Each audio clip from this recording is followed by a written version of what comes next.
અમદાવાદના મોરૈયા ગામમાં જૂની અદાવતે લીધો હિંસક વળાંક. મોરૈયા ગામે બે જૂથો વચ્ચે લાકડીઓ અને ધારિયા સાથે સામસામે હુમલો. સરપંચના પતિ ભીખાભાઈ દાયમા અને પુત્ર મયુરસિંહ દાયમા સહિત અનેક લોકો ઇજાગ્રસ્ત.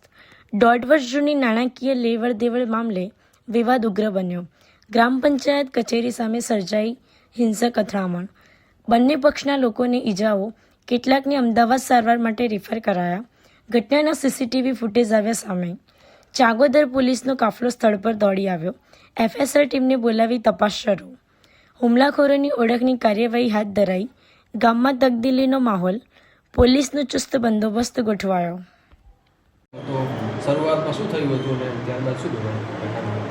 આ લોકો તો છેલ્લા ઘણા ટાઈમથી આવીને આવી રીતે પંચાયતમાં આવીને બબાલ કરતા હતા. તો એ કાયમ વારંવાર આવીને બબાલ કરતા હતા. પણ આજે તો એવું બન્યું કે એના છોકરાએ ગાડી રોડ વચ્ચે મૂકી દીધી. એટલે મેં ખાલી એમ કીધું ગાડી સાઈડમાં કર. એટલે ખરાબ ગારો પાડવા માંડ્યો. પછી એવડાઈને ભાવ પોતે મને પછી હું ઘેર નાખી ગયો.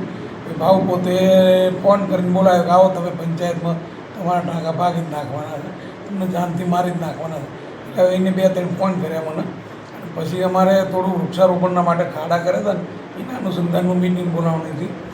એટલે અમે બધા હું પંચાયતના સભ્યો અહીંયા એટલે ત્યાં સુધી એટલે આખું ટોરું આવીને ચોટી જ પડ્યું. મારા પાછળ મારા બાબલો ગાડી લઈને આવતો દીની પર હુમલો કર્યો પહેલાં, અને પછી હુમલો મારી પર કર્યો પંચાયતમાં આવીને. કેટલા લોકો હતા અને શું લઈને આવ્યા હતા? એ 7-8 જણાનું ટોરું તો ત્યાં મારા બાબલા ઉપર હુમલો કર્યો, ગાડી ઉપર હુમલો કર્યો, અને પછી 4-5 જણા અંદર પંચાયતમાં આવીને હુમલો કર્યો. કેટલા ઘટના બની હતી? 11:15ની આજુબાજુ થઈ.